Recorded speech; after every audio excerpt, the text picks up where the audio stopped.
talvez, se houver algum compromisso em termos de qualidade, e se vocês não se chatearem, eu aviso, para a gente fazer uma outra, tá bom? Porque eu estou com esse problema na internet hoje, infelizmente. Mas vou dar o início aqui. Bom dia, nós estamos aqui hoje com o professor Anselmo, com a professora Edna, ambos da Universidade Federal do Oeste do Pará, né? E nós vamos, só para registrar aqui também para vocês, a parte do currículo de vocês, da produção científica, toda a história, a trajetória de vocês com a experiência de vocês, vai ficar na abertura do vídeo, que nós criamos uma identidade gráfica, aí abre e coloca toda a produção, a formação, a titulação de vocês, tá? Agora, esse momento é um momento mais informal, é como se nós tivéssemos nos encontrado nos corredores das nossas instituições ou num evento científico, e eu pergunto a vocês, o que vocês estão achando desse momento, como é que está a atividade de vocês, docente, nesse contexto de aula remota, nesse contexto de pandemia. O protagonismo desse encontro é de vocês, porque eu quero ouvir o que vocês têm a dizer. Fiquem à vontade, sejam bem-vindos, obrigada por aceitarem o convite de fazer parte do projeto Café Dialógico. Ok, quem começa? Quer começar, Anselmo? Tanto faz, mas eu quero cumprimentar aí a colega Edna. Nós estamos em pontos distantes, acredito que nesse momento a Edna ainda esteja no Rio de Janeiro, não sei se já está em Manaus, mas ela normalmente ela pode estar num desses dois lugares, e a Andréia aí pelo Nordeste do Brasil, né, André? Uhum. Nós nos encontramos... Rio Grande do Norte. Pois é, nós nos encontramos lá por Rondônia, né? Trabalhamos juntos na Federal de Rondônia, depois a vida também vai nos levando para vários lugares. Hoje retornei para a minha cidade, estou aqui em Santarém, do Pará, em plena Amazônia brasileira, e é uma satisfação estar aqui com vocês duas. Quanto à pergunta e ao início aí, né, tanto faz, eu ou Edna, mas eu acho que eu vou só fazer essa apresentação bem sucinta, passar para a Edna e eu retorno. Porque a Edna, nesse período, né, quando a pandemia iniciou, a Edna estava na função de vice-coordenadora do curso nosso de pedagogia e também coordenadora do curso de pedagogia do Parfor, né, que é aquela formação de professores que já estão atuando, né? E por ela estar nessas duas coordenações, ela viveu mais intensamente os mecanismos que a universidade criou ou não criou, né? para acompanhar, para enfrentar esse momento. E nesse período eu estava, como ainda estou, na docência, né, de forma mais direta, estava com duas turmas na graduação e na pós-graduação. Né? E o áudio está bem? O áudio está, mas saiu a imagem. Então tá. Pelo menos se o áudio permanece, tudo bem. Uhum. E então, nesse período, eu estava muito mais na parte da docência, mas também acompanhando um pouco da gestão, uma vez que foi constituída uma rede para oferecer um doutorado aqui na Amazônia brasileira, e eu fiquei na coordenação do polo local desta rede, cujo centro é na Federal do Pará, em Belém. Depois eu posso, então, falar um pouco melhor dessas experiências. Eu vou passar, então, a palavra para a Edna, que nesse momento está, inclusive, com a imagem aí, está melhor que eu. Pode ser que na hora que eu for falar, a minha imagem retorne novamente. Eu estou te vendo, viu? Eu não. Então tá bom. Olha aí, essas coisas acontecem. Então, vamos prosseguir. Pode ir, Edna, fala aí da pergunta, da sua apresentação, depois eu complemento. Ok. Não, eu quero, assim, primeiro parabenizar o projeto, tem um caráter histórico e muito importante de registrar esse momento que nós estamos vivendo, né? E como o Anselmo falou, eu estou ainda, estou na vice-coordenação do curso de pedagogia e na coordenação do curso do PAFO. Assim, já entrando na pergunta, né? O impacto inicial foi muito drástico, né?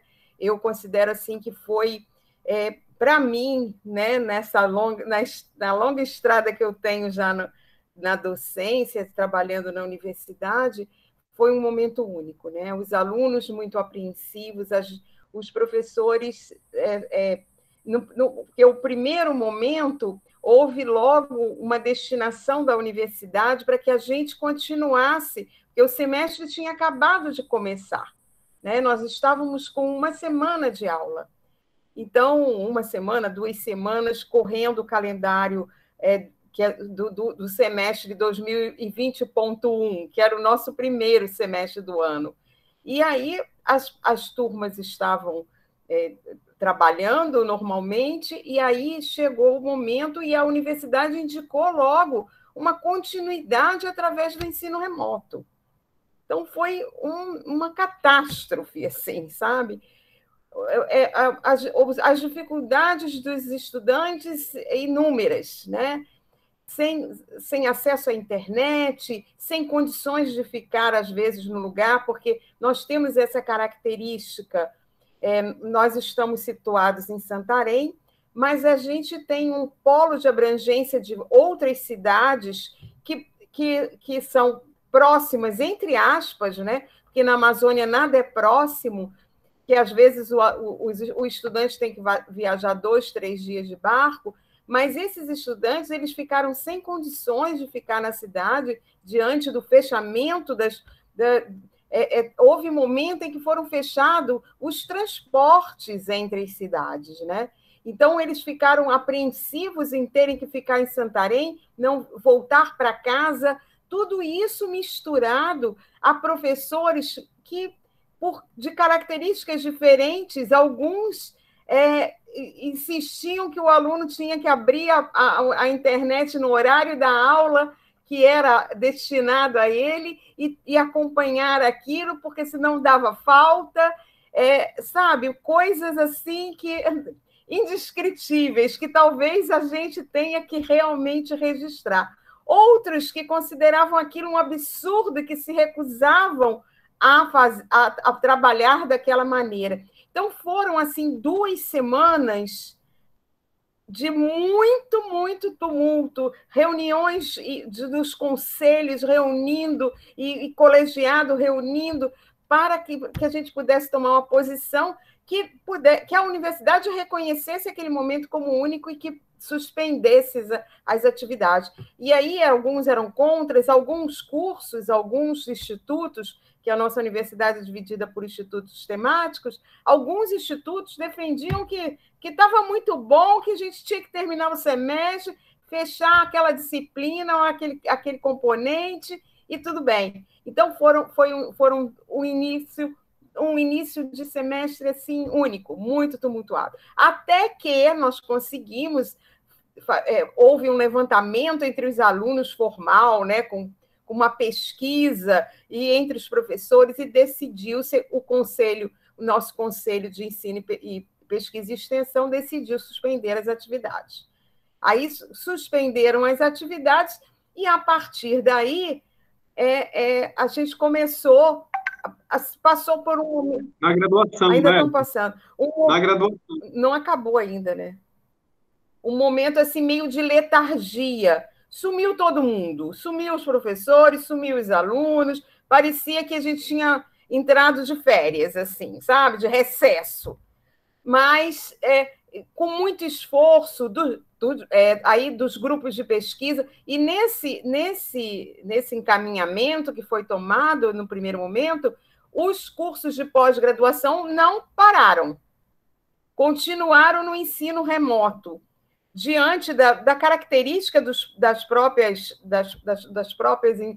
controles que são feitos na pós-graduação, bolsistas e tal. Então, não parou. Mas a graduação praticamente zerou. Então, foi aquela debandada, como eu costumo dizer, né? Cada um foi para o seu lado e houve um grande esforço aí dos grupos de pesquisas, puxado pela pós-graduação em especial, mas não só, dos professores que coordenam grupos de pesquisa, dos estudantes que participam desses grupos, e esses grupos conseguiram manter a atividade, alguma atividade acadêmica de maneira remota, mas começaram a buscar novas formas, como iniciativa própria dos estudantes e dos professores. Então, começou-se a criar canais de YouTube, começaram-se a criar formas mais maleáveis, né? E de participação, e aí começou a febre das lives. Era live, que se você fosse assistir todas, você não vivia. Ainda estamos assim, mas o primeiro momento foi uma loucura, né? Era aqueles bannerzinhos, né, no WhatsApp de live do grupo tal, live do grupo tal, live da turma tal, live de todas as maneiras. Isso foi, assim, o início. A partir... Eu não sei se o Anselmo concorda comigo, mas eu acredito que a universidade começou, a gestão superior começou a ficar muito preocupada em garantir o funcionamento da universidade, por inúmeras razões. E aí, essas lives supriram o primeiro momento e outras atitudes. Também há de considerar e registrar que a universidade se voltou muito para a área de saúde, né, com atividades, fabricação de álcool em gel, máscaras, não sei o quê, montou um comitê sanitário, né, que começou a trabalhar, um comitê ampliado e tal. E nesse lado foi caminhando, né, e a atividade da universidade se concentrou nisso. As pesquisas, eu, por exemplo, no meu caso, que trabalho dentro das instituições escolares, escola parada, né? A gente não tendo acesso a professor, não tendo acesso a estudante, as pesquisas praticamente se congelaram ali, né? Muitas pesquisas, em muitas áreas. Outras começaram a dar seu jeito de continuar trabalhando. E assim, a universidade ficou se concentrada assim. Eu marco o julho, né? Porque quando chega julho, que em geral é o recesso, que a gente olha para trás, 2021 não tinha acontecido, né? Não tinha acontecido nada, né? Estudante finalista. E aí a universidade começou a discutir o que a gente chamou aqui um período letivo especial. Esse período foi uma proposta vindo da Pró-Reitoria de Ensino, né, para que a gente fizesse o ensino remoto e depois de muita discussão, porque essa é uma outra característica que nós temos, que tem a ver com a nossa região, nós temos muitos estudantes, né, era isso que eu ia falar antes, que moram fora da cidade. Nós temos mais de 500 indígenas que moram em aldeias que não têm nenhum acesso à internet, ou pouco acesso, quase nenhum. Muitas comunidades quilombolas, que nós também temos um grupo grande de quilombolas, comunidades espalhadas por uma região imensa, sem contar os próprios ribeirinhos que moram em cidades onde Santarém a gente já tem dificuldade de acesso à internet, com muitas dificuldades, que acho que isso não é uma característica só de lá, né? No Brasil inteiro a gente está vivendo isso, você está passando isso hoje, né? Então, isso traz uma questão, e os estudantes eles fizeram um slogan. Se não é para... Eu nem vou lembrar as palavras certinhas, mas tipo assim, se não for para todos, não é para ninguém, né? E eles se posicionaram, e aí o DCE, não todos os estudantes, não era unânime, mas, de qualquer maneira, a grande parte dos estudantes se apegaram nessa posição política de que ou alcançava todos ou não alcançava ninguém. Mas, de qualquer maneira, quando chegou julho, houve uma pressão mesmo, e aí dos estudantes finalistas em especial, para que a gente pudesse oferecer pelo menos algumas disciplinas de forma remota, pensadas da maneira menos tumultuada do que o início, e aí foi feito esse período especial. A proposta era para que a gente fizesse tutorias, ampliasse a nossa forma de oferecer não só componentes curriculares como disciplinas, mas tutorias, atividades complementares que pudessem se integrar ao currículo do aluno, né? Pudesse contar como carga horária para o seu curso. E aí, depois de muita discussão, se definiu que nós íamos fazer, mas só para os finalistas, e só para quem quisesse, e só para quem se matriculasse, com o compromisso de que tudo seria oferecido de novo se fosse preciso. Então, se fez um edital, né, um período letivo especial, eu não vou lembrar exatamente o dia, mas ele começava meio de agosto e foi até o meio de setembro, de outubro, até final de outubro, mais ou menos. E nós oferecemos somente para os alunos que tinham pelo menos 80% do curso feitos. Então, não era para iniciante, não podia fazer, só esses alunos que eram considerados finalistas. E aí eu ofereci uma disciplina, né? Eu tinha 5 alunos, e aí eu vou contar mais um pouco da minha experiência pessoal, porque para mim foi assim muito drástico, horrível, vou te dizer. Porque no início eu não estava trabalhando disciplina ainda, não tinha voltado, eu estava de férias ainda, e minha aula ia começar na semana que houve a suspensão. Aí era uma loucura. Era aluno que entrava, saía do momento lá que a gente marcava. Foi bem confuso. Eu consegui, assim, não vou dizer que o processo de ensino-aprendizagem não tenha acontecido. Ele aconteceu. E hoje eu analiso e avalio que, em determinados aspectos, foi até mais aprofundado, vamos dizer assim. Para alguns estudantes que estavam participando, eram 5 só. Uma tinha tido neném recente, ela estaria de licença, né? Mas aproveitou aquele momento que seria em casa e tal, e fez. Mas ela não conseguiu. Porque o pobrezinho do bebê não deixava ela fazer as leituras, e ela teve que jogar a toalha, né? Infelizmente, foi assim, uma coisa que doeu o coração, porque ela se esforçou, estava se esforçando, mas a conjuntura de onde aquele momento que ela estava inserida não permitiu que ela terminasse a disciplina ou concluísse. Mas eu digo assim, eles fizeram leituras bastante aprofundadas. Agora, os nossos encontros presenciais eram um tumulto, né? E assim, eu me sentia assim, uma analfabeta, como eu ainda me sinto, né? Mas aí era totalmente um despreparo para lidar com a tecnologia, para lidar com aquela situação. Eu tinha alguns alunos, até orientandos do Anselmo, que estavam fazendo, alunos da pós, que precisavam fazer estágio. E aí eu falei, eu quero. No início eu fiquei meio assim, mas eu quero, porque eles vão me ajudar, e foi realmente.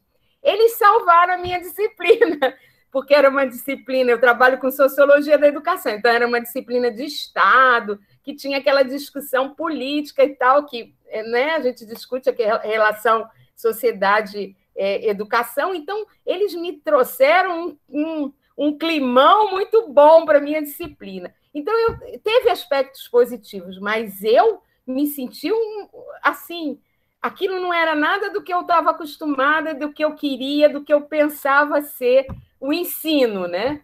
Então, mas o período aconteceu, nós ainda não fizemos uma avaliação realmente para que pudéssemos ter assim, tanto os professores quanto os alunos era opcional, ninguém era obrigado a oferecer a disciplina, nem os alunos a fazer.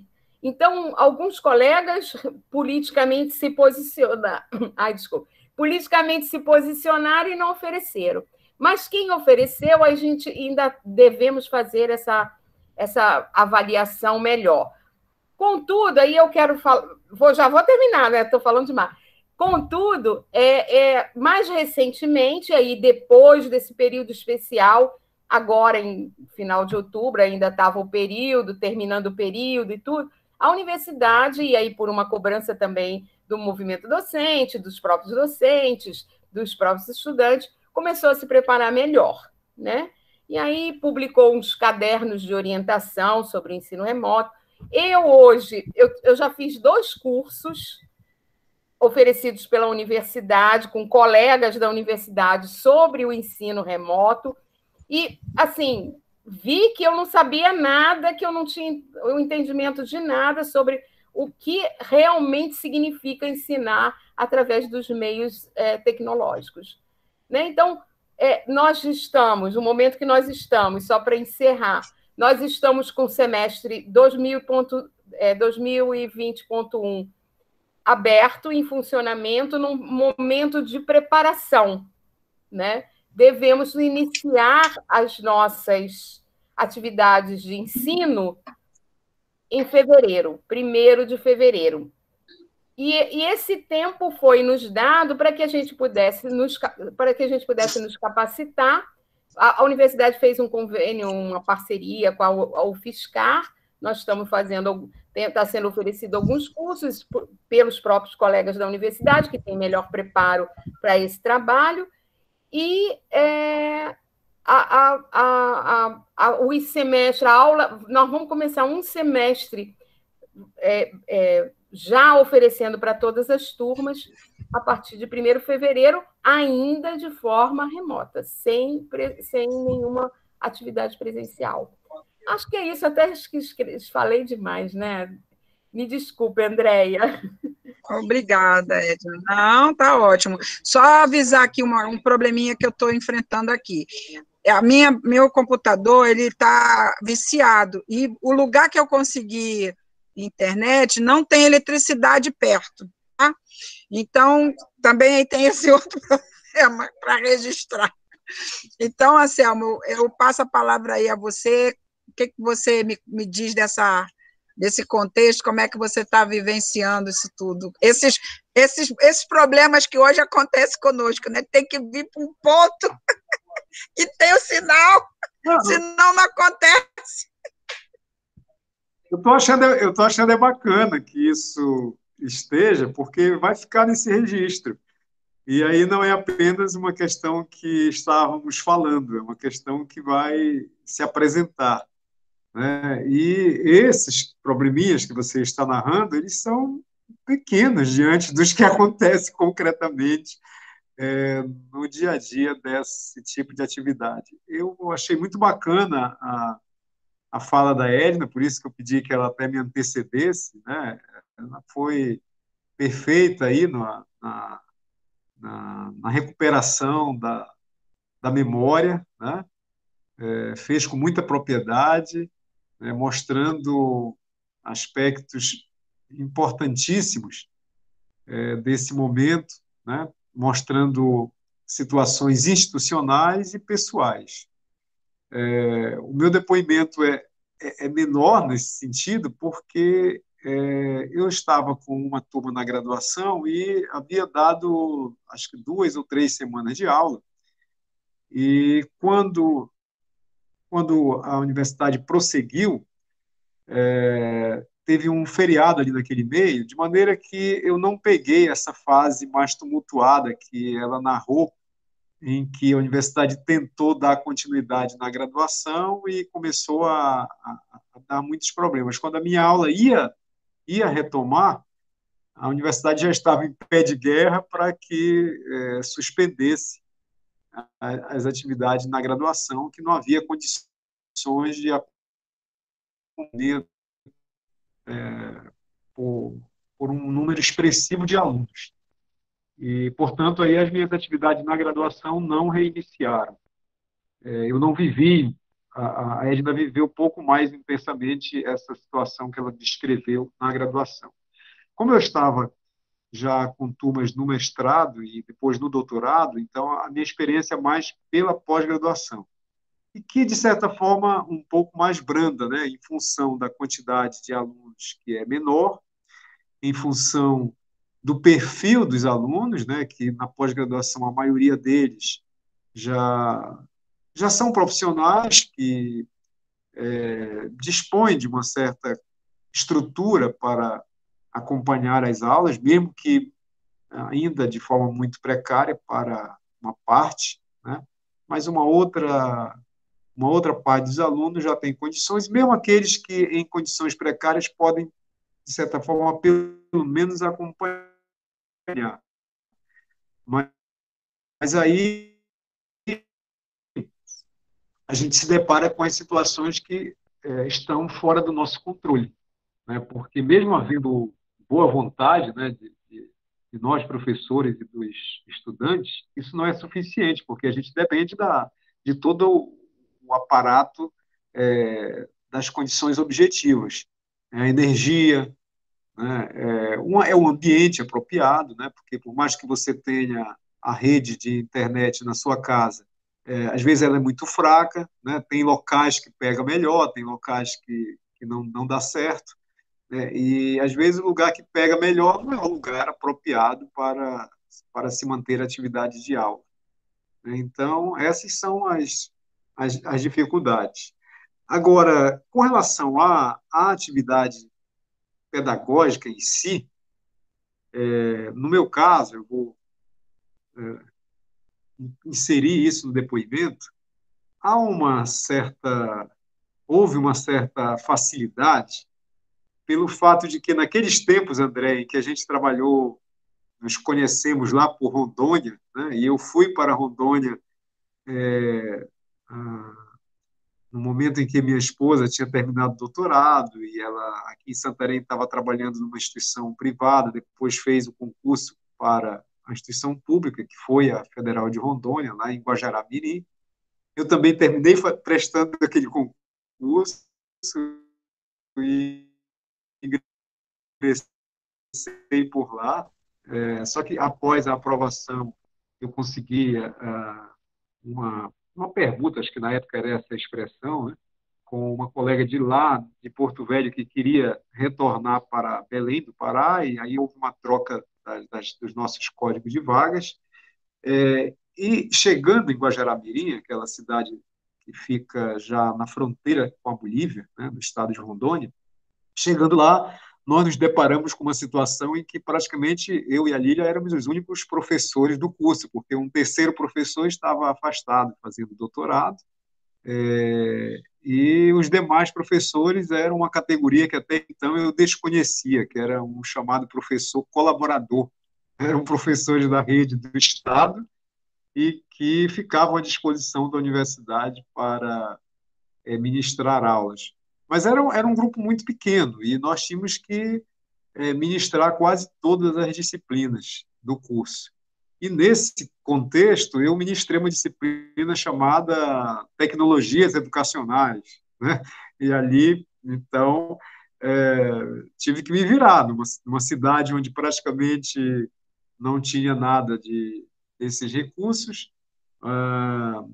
numa instituição onde praticamente só tinha um computador e o meu e um computador ali na instituição e dando aula de tecnologia. Então, acho que aquele aprendizado por ali terminou gerando situações que eu agora, nesse momento, tive que recuperar e foi muito importante, né? Na sequência, ainda ali pela Unir, Foi tempo que surgiu a Universidade Aberta do Brasil, né, a UAB, ou UAB, como muitos diziam. A gente ministrou algumas disciplinas, participamos da coordenação de cursos. Aquilo foi gerando um aprendizado, né, no uso dessas ferramentas. Inclusive, eu cheguei a escrever, juntamente com a professora Lília, um artigo, um texto que virou um capítulo de um livro que foi denominado o livro Aprendizagem da Docência, reflexões sobre os cursos de formação e inserção do profissional e as recentes pesquisas na área. Esse livro foi publicado em 2009, mas o texto foi escrito um pouco antes, foi de uma experiência, de uma disciplina dessa chamada Tecnologias Educacionais, e que, para ministrar essa disciplina, eu me vali, eu recorri, o município lá tinha um ônibus, que eles equiparam esse ônibus com alguns computadores. E aí, como na universidade não tinha laboratório de informática, não tinha nada, eu emprestei esse ônibus da Secretaria Municipal de Educação, mas o ônibus ele não cabia muita gente, né? Era um ônibus pequeno, era um micro-ônibus, na verdade. E aí eu dividi a turma em duas ou três e dava as aulas assim muito precariamente, mas já usando ali algumas possibilidades de ferramenta. Naqueles tempos era tempo do Orkut, não era nem ainda o Face, né? Era o antecedente do Face. E aí foi preciso muitos deles abrirem páginas de Orkut para a gente discutir a possibilidade de que essas ferramentas, já naquela altura chamadas de redes, né, sociais, para que elas não ficassem apenas naquela característica de ser coisa de tudo e de nada, né, e que pudesse ter um viés pedagógico, né? Então, começamos a explorar o potencial pedagógico daquelas ferramentas. E o artigo foi intitulado O Chat, como alguns pronunciam, né? Prefere a terminologia de origem, mas, enfim, vamos aportuguesar aqui, e o título ficou O Chat como ferramenta pedagógica na formação inicial de professores da educação básica. Aquele artigo ele era uma descrição e uma análise de uma aula universitária virtual com auxílio da internet, demonstrando o potencial pedagógico do chat na formação inicial de professores da educação básica. E o artigo, então, do começo da era 2000, né, do começo do século, né, do milênio, né, o artigo, portanto, já tem mais de 15 anos, né, já beirando para os 20 anos. O artigo ele apresenta informações históricas e características intrínsecas à educação à distância como modalidade de ensino, como se dá a organização de um ambiente de aprendizagem, e naquela altura já convidava o leitor a repensar o conceito de aula universitária e a refletir sobre alguns preconceitos com relação ao potencial educativo das tecnologias de distância. O artigo foi muito centrado em fazer uma comparação entre a aula presencial e a aula virtual. E, naquele momento, eu dizia que, olha, muitos dos problemas e muitas das angústias que o professor tem na aula presencial, ele também se explicita nesta aula virtual, nesta aula à distância. Naquela altura não tinha ainda a expressão remota, né?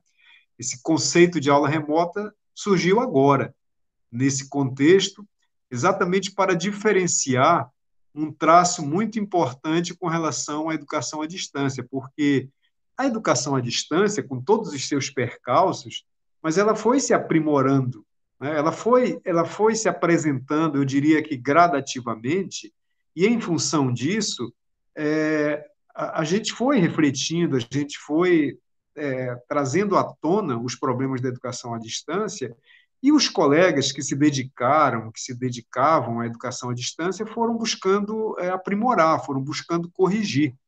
Então, é por isso que muitos dos que se dedicam ao estudo a própria prática da educação à distância insistem em dizer que o que está acontecendo no momento não é educação à distância, que é aula remota, né, para a gente distinguir. Por quê? Enquanto a educação à distância ela é marcada por toda uma preparação ampla de materiais, né, de toda uma estrutura para a aula, essa aula remota ela foi se dando na marra, né, graças a esses mecanismos de redes sociais que surgiram posteriormente. Então, diferente daquilo que vinha acontecendo, da evolução na educação à distância, em que as instituições tinham que preparar as pessoas, preparar ambientes, preparar as aulas, né, com códigos especiais, né, com toda uma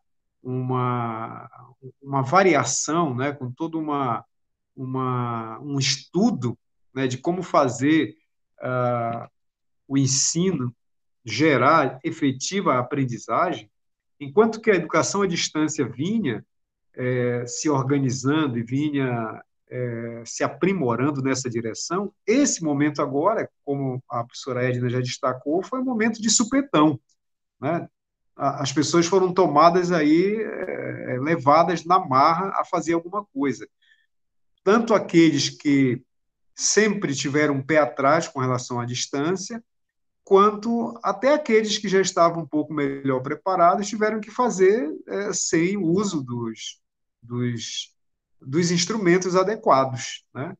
E sem que as instituições de ensino, seja as universidades, seja as escolas de educação básica, tivessem minimamente condições para tal. Bom, então, mas aquelas minhas reflexões, elas terminaram me ajudando nesse momento, mas reforçando a compreensão dessas limitações, né? Tanto que todas as aulas, e principalmente no começo delas, eu sempre procurei chamar a atenção para os alunos. Olha, nós vamos fazer isso, mas não é para a gente pegar gosto. Eu até um pouco brincava nesse sentido. Olha, vamos fazer por essa circunstância que estamos vivendo, mas não é o que eu defendo, né? Não é para ser assim. Inclusive, a gente está usando as plataformas, ou seja, o meio que nos permite essa comunicação, não é o meio adequado, que a gente está usando está emprestando coisas que são geradas pela indústria, né, pela indústria da comunicação, e que em algum momento eles vão cobrar a conta, né? E que já está acontecendo, né? No começo disponibilizaram, agora para poder usar já tem que comprar, já tem que pagar, porque se for usar a forma grátis, aí as dificuldades são muito maiores, né? Então você se vê obrigado a comprar, né? Então aquele primeiro momento foi um chamariz dessa grande indústria, né? Para que as escolas, para que os professores fossem se vendo obrigados a usar, fossem, de certa forma, assimilando, né? Aceitando. E à medida que foram assimilando e à medida que a situação foi se mantendo, se viram obrigados a comprar, né? Para poder ver se melhorava o mecanismo, né? Das próprias aulas, né? É igual quando você fica assistindo música, ouvindo músicas por esses sistemas, né? Como tem aquele me escapou agora o nome aqui, mas tem é Spotify, né? Que você escuta a música e aí eles enfiam tanta fala pelo meio, tanta propaganda. Uma delas é o tempo todo dizendo: se você não quer, se você quer pular uma música que não quer ouvir, né? Se você quer ouvir as músicas do seu gosto, então você compra tal pacote, né? Então, por trás dessa questão tem sempre essa grande essa grande indústria, né, tem os interesses do capital. Então, nas minhas aulas, por ser de pós-graduação, eu sempre procurava, além do conteúdo ali, estar trabalhando um pouco desta reflexão e sempre estou atento a esses aspectos, né, de que nós não podemos dissociar esse momento do contexto, né, do momento histórico em que nós estamos vivendo, da precarização das condições materiais e subjetivas do trabalho, né? Então, essa precarização nos empurrou violentamente para esse momento pela pandemia, né? Isso já vinha acontecendo, essa precarização já estava em curso, só que a pandemia foi o golpe de misericórdia para que se intensificasse de forma abrupta e, de certa forma, universalizando nas redes de ensino essa situação de precariedade.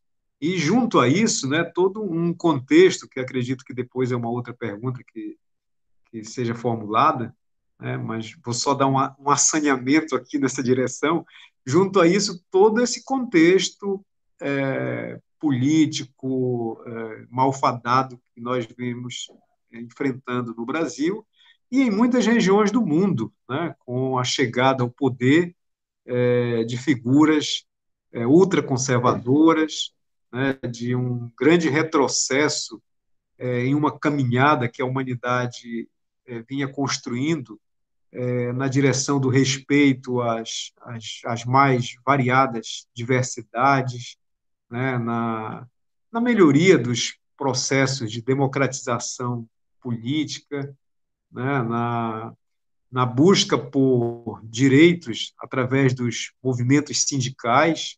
Então, a gente viu recentemente uma guinada ultraconservadora na direção de pôr fim a todos esses movimentos, né? Porque, de repente, o trabalhador que seja consciente dos seus direitos, né? O professor que alerte para essas questões se tornou incômodo, né? Então, essas figuras precisavam ser combatidas violentamente. Então, aí nós vimos esses grandes movimentos empresariais, né? O movimento da escola sem partido, todos esses movimentos de demonização das, das, dos movimentos, dos partidos e dos movimentos políticos de esquerda, né? Esse retorno do combate ao que chamam de comunismo, né? Então, tudo isso faz parte desse pacote que nós estamos vivendo, né? Então, a pandemia é apenas um dos elementos, né, que se apresenta como mais significativo. Eu diria que é o mais visível, mas eu não considero que seja o mais relevante, o mais importante. Eu acho que o mais relevante são as condições históricas, materiais e subjetivas da precarização do trabalho, né, a intensificação da exploração do trabalho, a intensificação do capital, né, na busca do lucro, né, nessa onda do modo de produção capitalista que marca essa fase da financiarização, né, do capital volátil em grande volume, né, da especulação de forma acelerada e muito intensa, em que os capitais não são utilizados para geração de empregos, né, através da presença de indústrias, como nós conhecíamos anteriormente, mas os capitais são empregados apenas para gerar novos capitais em aplicações financeiras. Portanto, as coisas passam a ser fictícias, né? Uma indústria se instala de forma fictícia apenas com capital virtual. E aí essa indústria pode ser desmontada do dia para a noite, já que ela não é uma indústria física, ela é desmontada do dia para a noite e causa estragos intensos em regiões inteiras do mundo, especialmente nas regiões mais pobres. E como nós estamos nessa periferia do capital, então nós somos violentamente atingidos. Mas também são atingidas as regiões ricas, porque nas regiões ricas também há muita pobreza, há muita gente pobre nas regiões ricas. E esse volume de pessoas é extremamente atingido nesta onda neoliberal que tomou conta, né, da história humana nesse momento em que estamos. E aí, portanto, as aulas remotas, essa forma que se apresentou entre nós na educação, ela só pode ser compreendida se a gente estiver atento a todos esses processos. Já faz um período que a André sumiu aqui da minha tela, eu não sei se ela sumiu o vídeo ou se o Eu, áudio permanece. eu Você fechei, pode me interromper, né? tá, eu fechei Você o pode me vídeo interromper. porque estava cortando. Aí eu achei que podia ser que estava para melhorar Tá a bom. minha observação. Não, Eu fiquei aguardando que você ia me interromper, você pode ficar à vontade de me interromper, porque eu tomei não, gosto, né, dessa... não, mas tá ótimo. A ideia é que o vídeo não seja tão longo para poder fazer um vídeo menos muito longo, não. Tá bom, eu acho que o que vocês já falaram já traz bastante elementos para reflexão. Eu gostei tanto da fala de vocês dois que eu queria fazer um convite que eu não fiz ainda a nenhum dos que participaram. Se vocês topariam fazer, eu colocar no projeto, no programa do próximo semestre, né, nada para agora, a aula de vocês, a gente ter esse momento assíncrono, como vai ser de todos, mas fazer um convite para vocês fazerem um momento síncrono com a turma. O que vocês acham? Vocês Sem topariam? problema. Daria para você, Parte, Edna? a gente combinar um dia e um horário que seja Porque possível. assim, porque a ideia do projeto, como eu disse a vocês, é postar o vídeo e as interlocuções serem a partir desse vídeo de vocês de forma assíncrona, ou seja, vocês não vão entrar em sala de aula, não, como esse projeto que eu tá concluindo semana que vem, que os professores estariam com a turma, vocês estariam falando para uma turma. Sim. A ideia foi diferente. O vídeo vai ficar disponibilizado para eles assistirem a qualquer tempo. Então, não teria que estar aqui agora todo mundo. E que iria ter uma interlocução de forma assíncrona. Só que eu achei que as questões que vocês levantam, a forma como vocês estão conduziram as perguntas, seria muito legal que vocês pudessem ter os alunos ouvindo e participando, e falando, e dando o depoimento deles também, sabe? Os outros também daria, mas só que o de vocês me despertou essa ideia de planejar, pelo menos com, não vou dizer todos, mas com alguns, o momento desse encontro para troca. O que vocês acham? Vocês topam se eu puser no programa? Eu achei muito legal, muito bacana, honesto, de coração aberto, sabe? Eu achei todos, ai meu Deus, eu estou até com receio de que a interpretação, todos foram muito bacanas, mas assim, o de vocês, eu achei de uma forma assim tão assim, o que aconteceu de dentro para fora, assim, para todo mundo, que foi difícil, está sendo difícil para todo mundo, faz parte desse contexto realmente de precarização. Eu fico pensando, os nossos colegas das instituições privadas, eu soube que uma determinada instituição demitiu os professores, depois das videoaulas deles gravadas, eles continuaram a usar as videoaulas porque tem um acordo, né, não sei, de uso da imagem, ou seja, já não eram mais os professores da instituição, mas os seus vídeos estavam sendo usados com turmas de 400 alunos. Eu não sei até onde vai a veracidade dessa informação, mas é algo para a gente pesquisar, se aprofundar, né, e ver. Então, eu queria agradecer a fala de vocês, a presença de vocês e perguntar se vocês autorizam que o uso da imagem da voz de vocês seja veiculado no canal, que é um canal que todo mundo vai poder ter acesso. E aí vocês têm que dizer se autorizam para ficar registrado aqui no vídeo, porque é uma exigência para que vá para o repositório também, porque um pouco que o Anselmo falou, é uma preocupação que nós estamos tendo, porque nós estamos num canal privado. Se o YouTube, de repente, decidir que não quer mais os nossos vídeos hospedados lá, nós vamos perder esses vídeos. Então, a universidade, a UFRN, junto com o Laboratório de Tecnologia, estão viabilizando a possibilidade dos nossos vídeos ficarem no repositório da BCZM, que é a Biblioteca Central Zila Mamed, que aí isso vai ficar arquivado conosco, não vai ficar na mão, né, sem a gente saber. Se decidirem que só vai poder ficar lá se pagar não sei quantos mil, né? Então, isso a gente está correndo esse risco, né? Então, a ideia é que... Uma interferência ideológica também, né? Exato. Cada vídeo, né? Exatamente.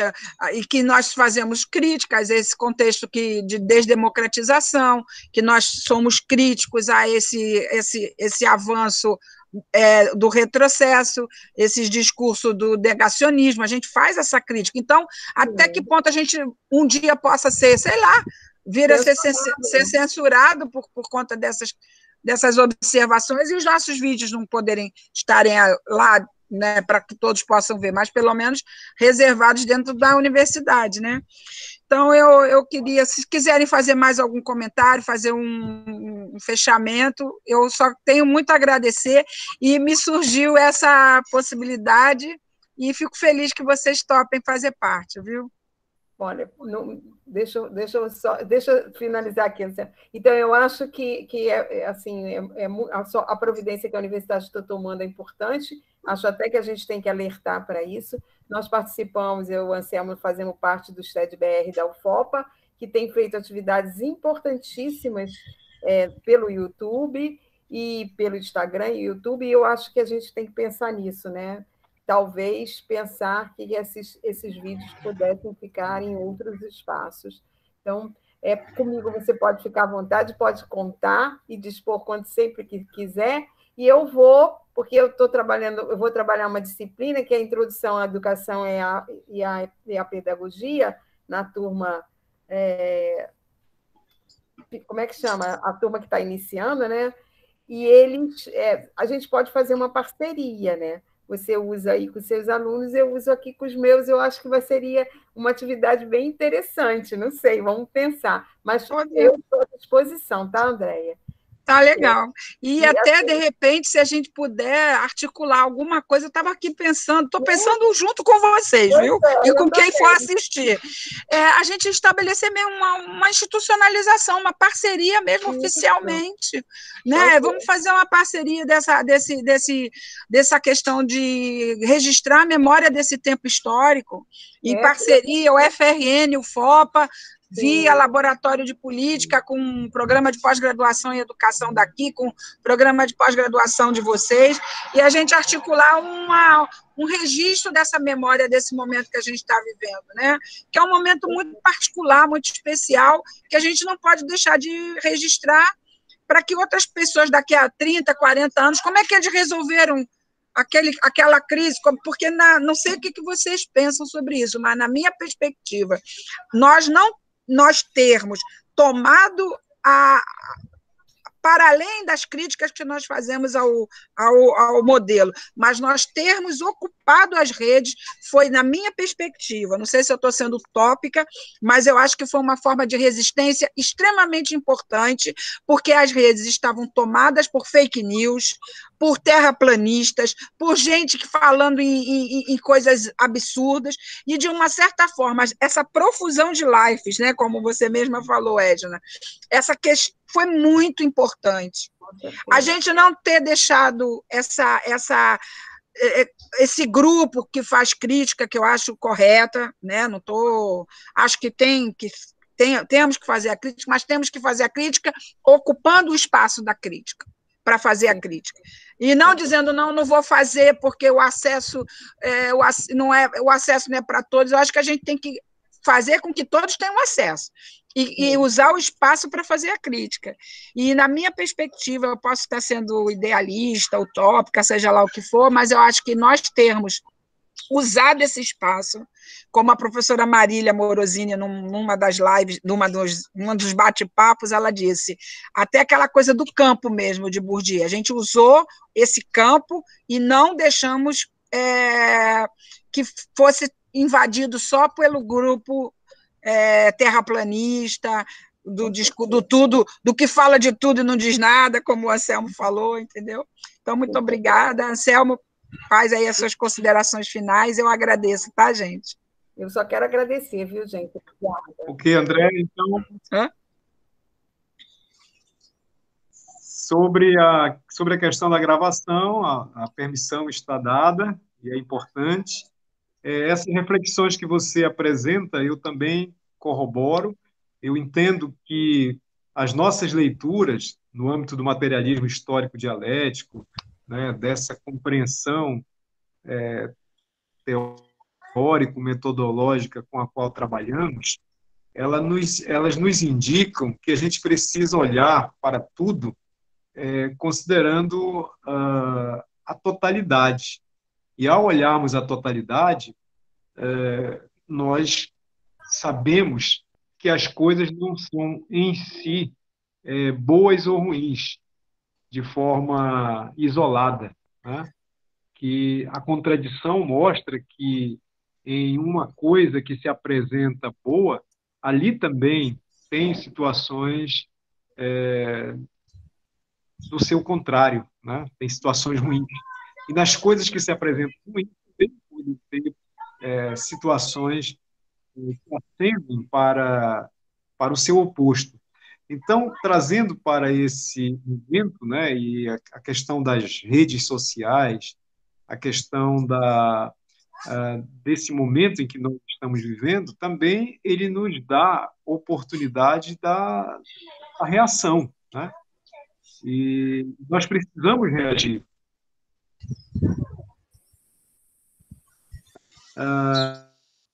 Quando a geração que eu, a André, a Edna, estamos mais ou menos na mesma fase, né, de história de vida, quando a nossa geração, quando nós estudamos, fizemos lá a nossa graduação, nós estávamos no momento, vivemos muito forte o impacto das chamadas teorias críticas na educação, né? Mas aquele primeiro momento das teorias crítico-reprodutivistas que passaram a compreender o peso ideológico da educação sobre a formação da sociedade e, de alguma maneira, não viam muita saída para as escolas sobre o domínio das estruturas dos estados, naquele momento dominados também, em grande parte, pelos movimentos militares, né? No caso aqui do Brasil, nos anos 70, anos 80, vivíamos aquela ditadura civil-militar, já empresarial também, né? Mas muito mais acentuadamente militar, né? Mas a gente não pode esquecer que era militar e civil. Já vivíamos aquele momento e alguns não tinham muita crença em que a educação pudesse produzir alguma mudança, uma vez que ela estava fortemente sob o domínio de um Estado autoritário.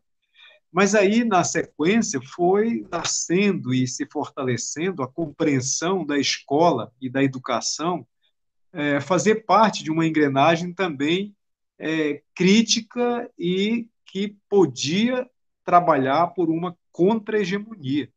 E esse movimento foi crescendo.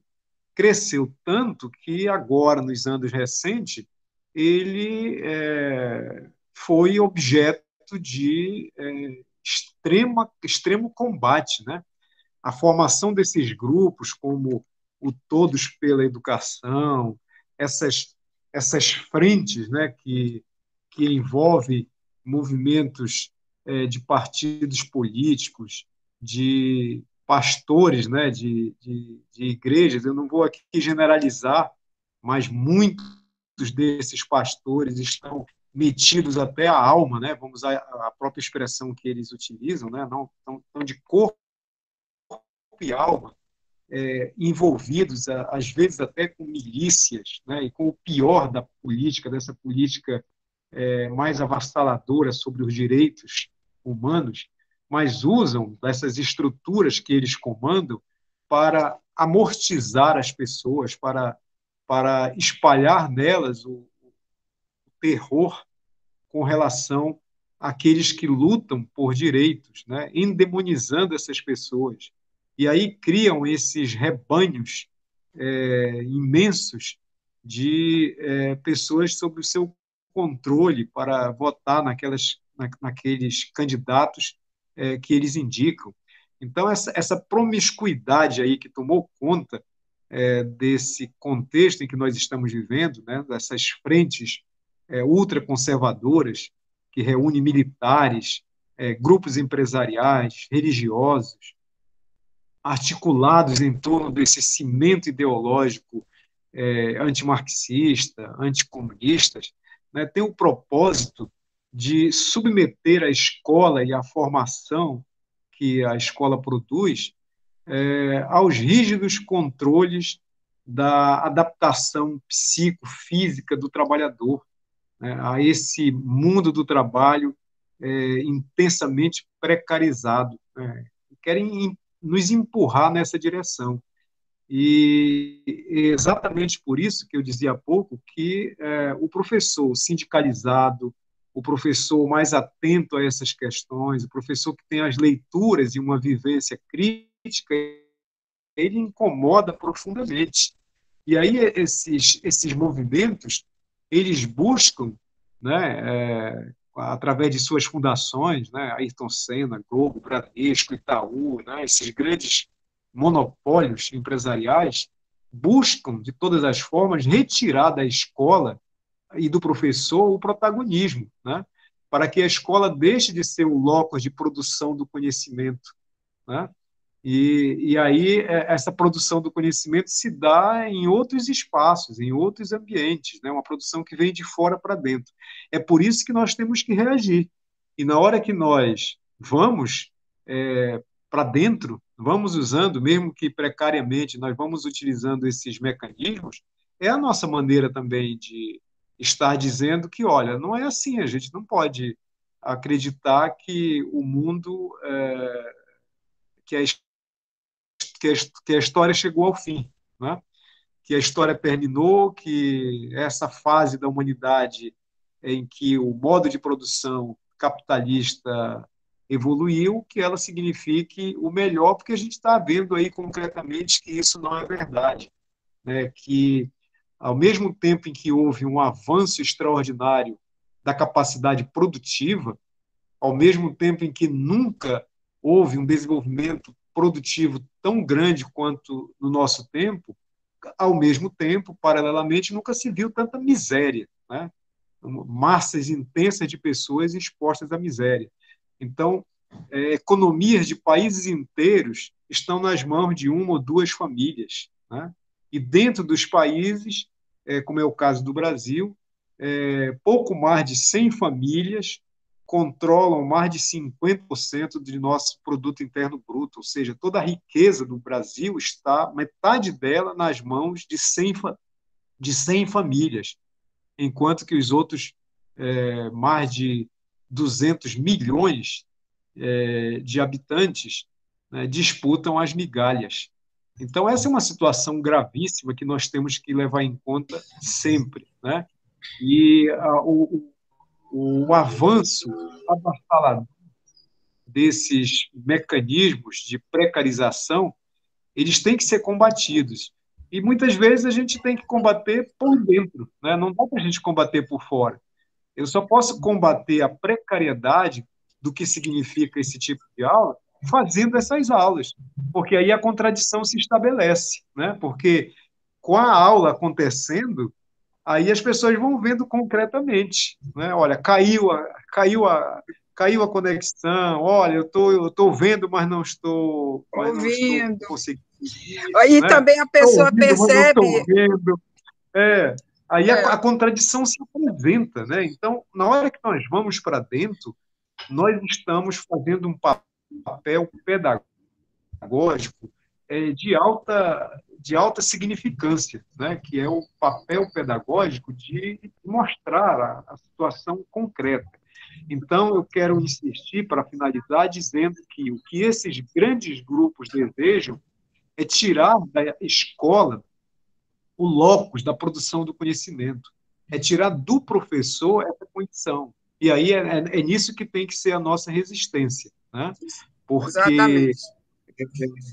há centenas, milhares, eu diria milhões de professores sendo formados nessas estruturas precarizadas e que estão aí disponíveis como mão de obra desse imenso exército de reserva que se submete a qualquer coisa pela precariedade social em que se encontra. Então, aqueles que ainda não estão totalmente nessa situação, de certa forma, nós estamos aí inseridos, temos que fazer a reação e temos que apresentar essa situação aos nossos colegas, né, para que se fortaleça a compreensão de como se dá o combate sem necessariamente ter que fugir desses processos. Eu comparo, Andréa e Edna, com aquele movimento lá da revolta dos trabalhadores no início da industrialização, né? Que foram para cima das máquinas, sabendo do perigo que elas representavam, né? Mas a tentativa de quebrar as máquinas, claro que não tinha como dar certo, não funcionou, e depois tiveram que sucumbir. Olha, é o jeito a gente fazer uso das máquinas. Porque o problema não está na máquina, o problema não está em quem controla as máquinas. Então, fazendo essa analogia, hoje também, não adianta a gente, eu não vou usar o Face, eu não vou usar o WhatsApp, eu não vou entrar nessa, eu vou me isolar, porque não adianta. Se a gente tomar essa atitude, esses mecanismos estão postos e ele já tomou conta das pessoas, né? Dos mais fragilizados. A gente tem que ir para dentro mesmo e tentar fazer um uso diferenciado, porque o problema não está nessas tecnologias, está naqueles que as controlam. O problema é que dificilmente nós, o lado frágil da população, né, o proletariado ou as grandes massas, vão ter condições de controlar essas redes. Mas já que nós não podemos controlar, a gente pode pelo menos ir para dentro delas, né? A gente pode ir furando um pouco dessas redes, né? Fazendo alguns buracos nelas, ou então, enfim, fazendo alguma coisa. Eu estou falando em rede, lembrando, porque a gente aqui na nossa região usa muita rede, né, André? Aqui na Amazônia nós ainda somos muitos usuários da rede, mas não é essa rede que se apresentou aí, aquela outra rede bacana que a gente se balança, vai para dentro dela, né? Então, eu estou fazendo também essa analogia, dizendo que a gente tem que ir para dentro dessas redes, mas pensar numa rede que seja prazerosa de estar nela, né? E também Exatamente. não numa rede que nos prenda, né? A rede que o indígena elaborou aqui na Amazônia não é a rede aquela da pesca, né? Quando ele vai pescar, ele não usa rede. Quando ele vai pescar, ele usa outras formas, né? Mas quando ele usa a rede para lançar, para estar de boa, né? Então vamos fazer o uso dessas redes nessa direção, né? Tá bom. Então, nesse sentido, quero agradecer muito o convite. Acho que foi agradável esse momento que estivemos aqui. Foi Obrigado. ótimo, muito E bom. aí a proposta da Edna vai nessa direção, né? Da gente intensificar esses intercâmbios, porque, a meu ver, isso foi uma coisa, contraditoriamente, foi uma das coisas boas que esse momento propiciou, né? Porque às vezes nós só conversávamos quando fazíamos algum evento presencial e que era muito bacana, né? Nos encontrarmos lá muito mais posterior ao evento do que às vezes dentro do próprio evento, né? Era era o mote, né, para a gente se encontrar. Então, esse momento agora propiciou isso, mas isso também não pode ser interpretado para nós como sendo substitutivo daqueles processos, né? Ele é um complemento, ele não substitui, né? Esse é o perigo de que as nossas instituições, especialmente as instituições públicas, tomem gosto e queira tirar de nós também isso, né? Que era um momento importante, é um momento importante, né? A gente não pode também cair aí a mim, né? Cair naquela rede lá que joga para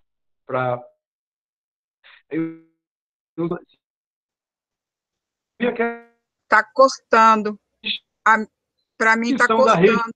que poderiam crescer, né? Vai tudo ali no embalo.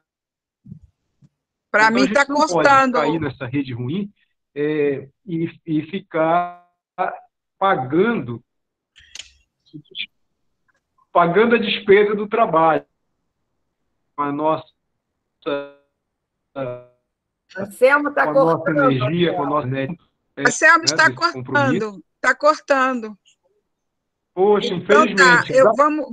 Vamos. É que eu estou falando mal da rede. Mas muito obrigada, tá, gente? Eu agradeço. Eu vou parar aqui a gravação, porque eu quero que essa parte das nossas combinações não precisa ficar gravada. Deixa eu só fechar aqui.